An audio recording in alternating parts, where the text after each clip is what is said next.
You know, there's something that happens to almost everyone at some point in their life, and it's a small thing, really, but it bothers people deeply. You hear your own voice played back from a recording, maybe it's a tape recorder, maybe it's a message someone left for you to hear yourself on, and you think, that can't be me. That's not how I sound. And there's this little sinking feeling, this embarrassment almost, like you've been walking around with a smudge on your face that everyone could see except you. Now, I find this fascinating. Because here's a person who has been listening to their own voice for, let's say, 30 years, every single day, every word they speak, and yet the moment a machine plays it back, they don't recognize themselves. Something is wrong. Either the machine is lying, or the person has been lying to themselves their whole life. And the wonderful thing is, it's the second one. The machine is telling you the truth, and you've been fooled by physics for as long as you've been alive. I want to figure out why. Because once you really understand it down to the bones, you stop being embarrassed about it, and you start being amazed by it. That's usually how these things go. The moment you understand something properly, the embarrassment turns into wonder.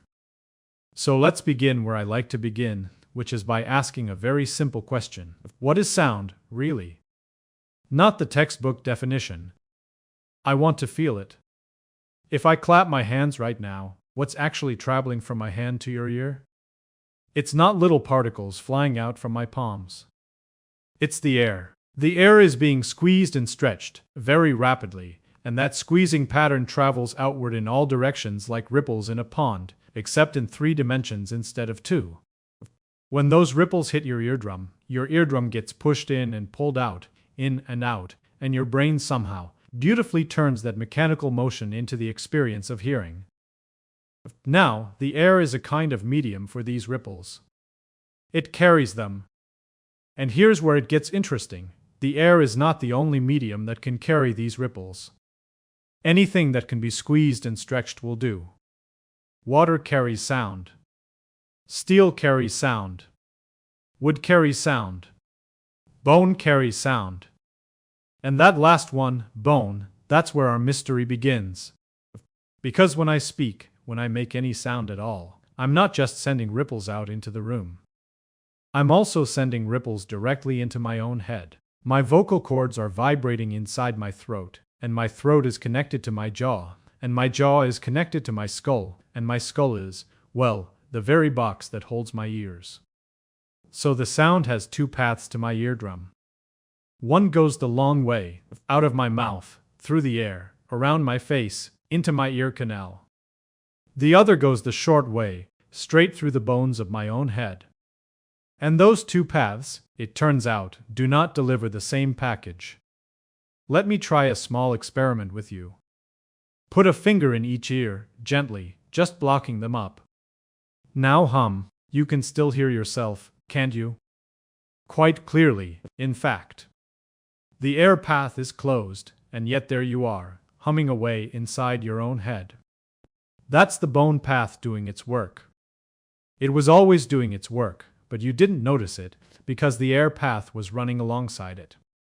When you plug your ears, the air path is muted, and the bone path is exposed. You're hearing yourself in a way that nobody else in the world ever hears you.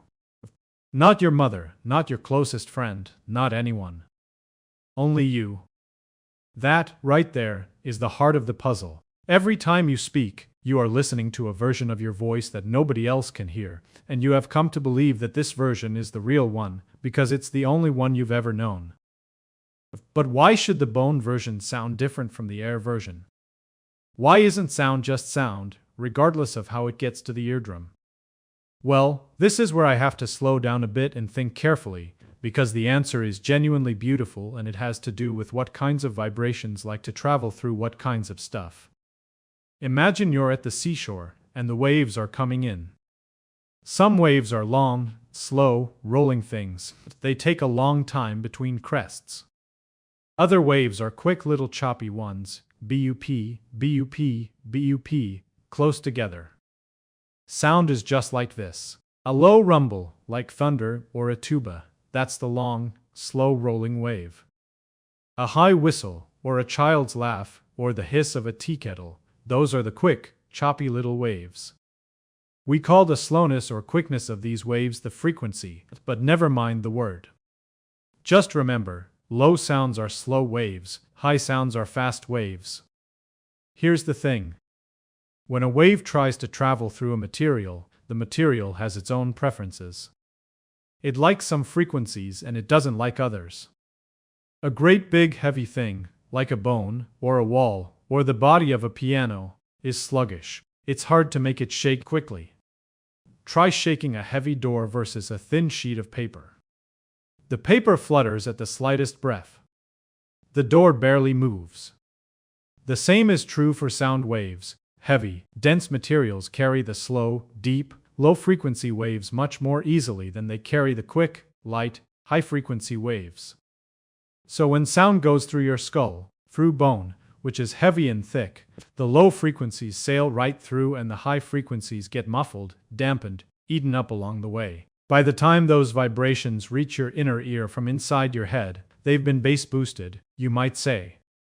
The deep parts of your voice come through loud and warm, and the bright, crisp parts have been quietly stolen by the bone.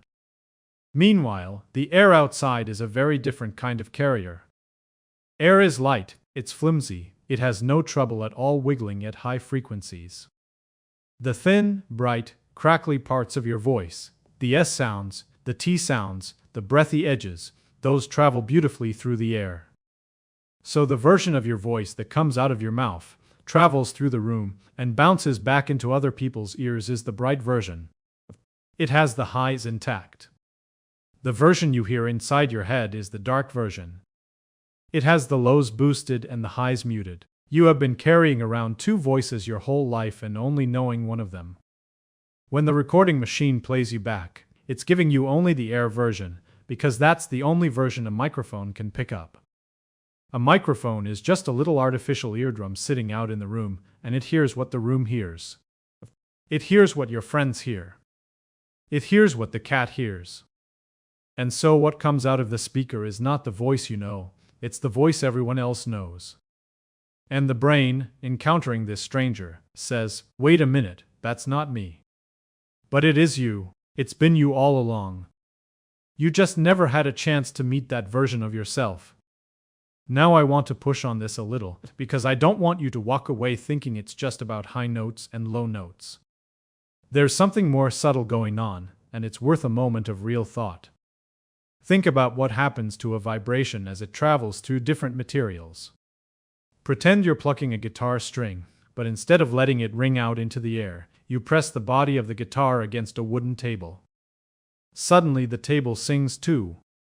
The vibration has spread, but notice, the table doesn't sound exactly like the string did. It has its own character. It boomed. It added a kind of woody warmth.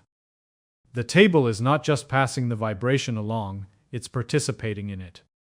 It's adding its own personality to the sound. Your skull does the same thing. It's not a neutral pipe through which vibrations flow. It's a resonator. It has its own preferred frequencies, ones at which it likes to ring more than others, just like a wine glass has a particular note it sings when you run a wet finger around the rim. So as your voice travels through your head is coloring it, like a stained glass window coloring the sunlight that passes through it. The voice you hear inside is not just bass boosted, it's also tinted with the resonance of your own bones, your own skull cavity, your own jaw and sinuses. And here's where I find it especially charming, because it means that your private voice, the one only you ever hear, is genuinely unique to you in a way that no one else can ever experience. Even if I had the same vocal cords as you, exactly the same, the inside of my head is shaped differently from yours. My skull resonates at different notes. So even with identical voices on the outside, our inner voices would sound different to each of us. Let me make this more concrete with a thought experiment, because I think it helps. Imagine I built a perfect copy of you. Same vocal cords, same lungs, same tongue, same lips. And imagine I put a tiny microphone inside your skull, right next to your inner ear. Then I had your copy stand across the room and speak. The microphone in your skull would not pick up what your copy is actually saying through the air. It would pick up the air version, the same as everybody else, because the bone path requires the speaker and the listener to be the same person. The bone path is not just a path. It's a path that only exists because the source and the receiver are bolted together. Once you separate them, there's no shortcut anymore. There's only the air. That's why no one else, no matter how close they stand to you, no matter how loving or attentive, will ever hear what you hear when you speak. There's a small, quiet loneliness in that, but also a kind of intimacy with yourself that I think is rather lovely. Now let me throw in a wrinkle that I find irresistible. People often complain that the recorded voice sounds higher and thinner than their inner voice. And from what we've said so far, that makes sense. The lows have been removed, so what's left is comparatively higher and brighter. But there's another piece. It's not just the equipment of physics. It's the equipment of expectation. When you speak, your brain is busy doing many things at once. It's choosing words, controlling muscles, listening to the sound coming back from the world to make sure you're being understood. And in this whole busy operation, your brain has built up, over years and years, a model of what you sound like. It has learned to predict your voice. And here's the funny thing about prediction: when something matches what you predicted, your brain barely registers it. When something doesn't match, alarm bells go off. So the recorded voice not only sounds different physically, it also violates the prediction. It says, "This isn't what I expected to come out of me." And that mismatch produces that flinching feeling, the embarrassment, the dislike. It's not really that the recorded voice sounds bad. It's that it sounds wrong. There's a difference. I want to pause for just a moment, because I'm a person who likes to be honest about where the limits of my reasoning are. We're talking now about what the brain does, and that's a tricky business. The brain is an enormously complicated organ, and I don't pretend to understand it the way I understand, say, a pendulum, but I think it's reasonable to say that the brain is, in many ways, a prediction machine. It's constantly guessing what's coming next. When you walk downstairs and one of them is a different height than the rest, you nearly fall, not because it's an impossible step, but because your brain predicted the wrong thing. The mismatch is what makes you stumble. The recorded voice is a similar kind of stumble. Your prediction misses, and your brain notices the miss before you do. Let me try another small thought experiment. Suppose, somehow, you grew up never hearing your own voice through your bones.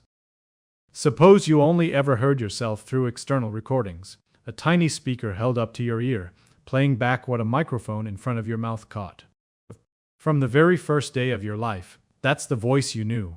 Then, one day, somebody plugs your ears and asks you to hum, so you hear the bone version for the first time. Do you think you would recognize yourself? I don't think so. I think you'd say, "Who's that in my head?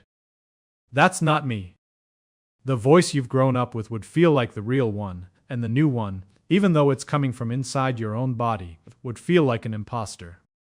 The real voice isn't determined by physics. It's determined by familiarity. This tells us something important. There's no objectively true version of your voice. There's the version the air carries, and the version your bones carry, and any number of versions you could record with different microphones in different rooms. Each one is a partial truth. A microphone doesn't capture the voice. It captures one particular path that the sound took, on one particular day, into one particular instrument. The voice itself is a kind of cloud of possibilities, and we just sample little pieces of it. I find that thought rather freeing. Because once you accept that, the recorded voice loses its authority. It's not the truth about how you sound, it's just one truth, one little slice. The voice in your head is also a truth.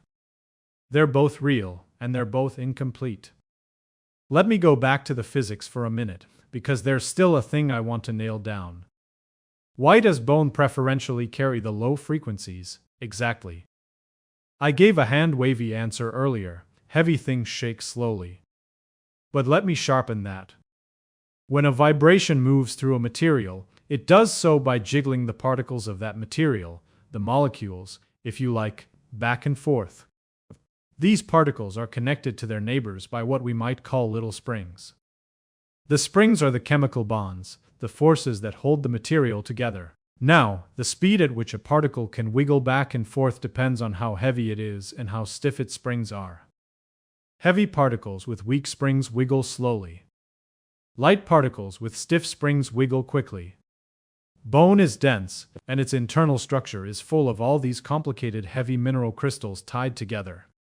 It can shake, sure, but it can't shake very fast without losing energy. The high-frequency wiggles bump up against the limits of what the bone can pass along, and a lot of that energy turns into heat, into random jiggling that doesn't go anywhere. The low frequencies, with their slow, lazy oscillations, give the bone plenty of time to keep up. They march through unimpeded. So when your voice rumbles through your skull, it's like sending a parade through a narrow alley. The slow, big floats, the bass drums and the deep marching, they get through fine. The quick, fluttery little flag wavers up at the front, the high piccolo notes, they get caught on the walls, slowed down, lost.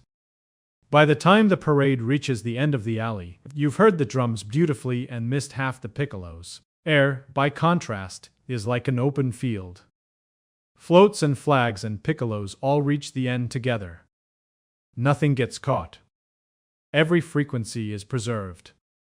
So when you compare the two, the alley version and the field version, of course the alley sounds deeper. It always was going to sound deeper. The alley filtered the parade.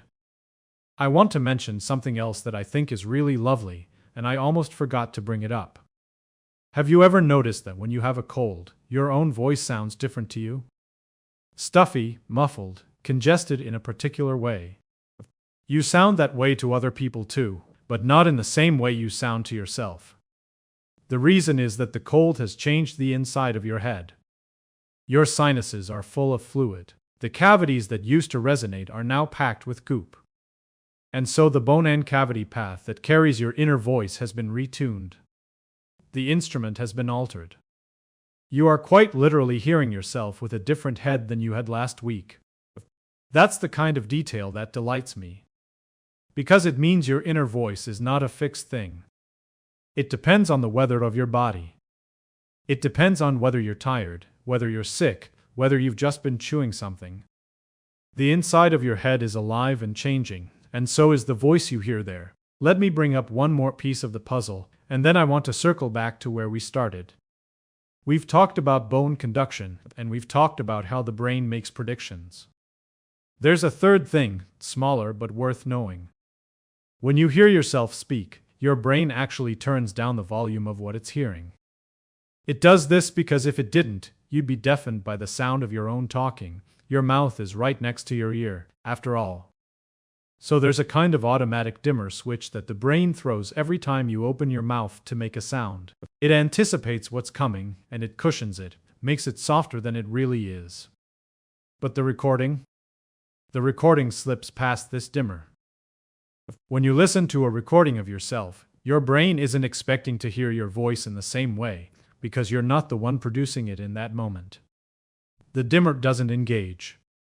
So in addition to all the bass missing and the unfamiliar tonal coloration, the recorded voice is also playing at full volume in your head, when normally your own voice gets dialed down. It feels louder, more in your face. It feels almost intrusive. And that contributes to the yuck feeling. You're hearing yourself the way other people hear you, at the volume other people hear you, with none of the protective softening that your brain ordinarily applies when you speak. So we have, altogether, the bass-boosted bone path you've grown up with, missing in the recording. The high frequencies that are clearer in the recording than they ever are in your head. The unique resonance of your own skull, gone from the recording. The brain's prediction model, disrupted. The volume dimmer, not engaged. 5 different things, all conspiring at once to produce that feeling of, that can't be me. But it is you. It's a more honest you, in a sense, than the one you carry around in your skull, because it's the you that the world meets. When your friend laughs at your joke, they're laughing at the recorded version, not the inner one. When someone falls in love with the sound of your voice, they're falling in love with the version that travels through air. The voice you don't like, when you hear it played back, that's the voice that has been making people smile and listen and lean in for your entire life. That's the voice that is doing the actual work of being you in the world. I find that comforting, in a strange way. Because if other people don't hate it, if they've been quite happy with this voice all along, then maybe you don't have to hate it either. Maybe the issue is just that you've been protected from it. You've been on the inside, getting the warm, padded, bass-rich version, while everyone else has been on the outside, getting a sharper, brighter, perfectly fine version, and they've never complained. The mismatch is yours alone. Let me finish with something that, if I'm honest, is more philosophical than physical. When I think about this whole situation, about how you've been hearing one version of yourself while the world has been hearing another, I think it's a kind of small parable about how we know anything at all. We always have access to our own thoughts, our own experiences, our own inner voice. We never have access to the thoughts of others, only to what comes out of them, what travels through the air and reaches us. And so we tend to take our inner experience as the truth, the real thing, and treat the outside as some lesser version, some echo. But maybe the outside is not lesser. Maybe it's just different. Maybe the inner version and the outer version are both true, both partial, both worth listening to. The inside knows things the outside doesn't. The outside knows things the inside doesn't. Neither one has the whole picture. And the universe, thankfully, doesn't ask us to choose. So the next time you hear yourself on a recording and feel that little flinch, that little, ugh, do I really sound like that? Try to remember what's actually happening. The bone path isn't there. The skull's coloring isn't there. The brain's predictions are off. The volume dimmer is dark. The room is hearing you, the microphone is hearing the room, and the speaker is replaying the room back into your ear. It's a long chain, and at the end of it is a stranger who happens to be you. Don't be embarrassed. Be curious. There's a whole universe of physics in that little moment of discomfort. There's the way materials carry waves. There's the way vibrations color everything they pass through. There's the way the brain expects and predicts and adjusts. There's the way familiarity creates a sense of real that has nothing to do with what's actually true. All of that, packed into the half second between hearing the playback and saying, "Wait, is that me?" Yes. That's you. And so is the one in your head. And neither of them is the whole story, because you are too rich a thing to be captured by any one path of vibrations through any one medium. You're a whole orchestra, and we've only been listening to a few of the instruments at a time. I think that's worth knowing. Not because it solves the embarrassment, though I hope it dulls it a bit, but because it reminds us that even the most ordinary, everyday irritations can crack open and reveal something beautiful underneath. A tape recorder plays back our own voice, and suddenly we are face to face with the limits of our self-knowledge, with the strangeness of our own bodies, with the way physics has been shaping our experience of ourselves all along, quietly, without ever asking permission. That's the part one love. The world is full of small mysteries pretending to be small annoyances. You just have to lean in close enough to hear them.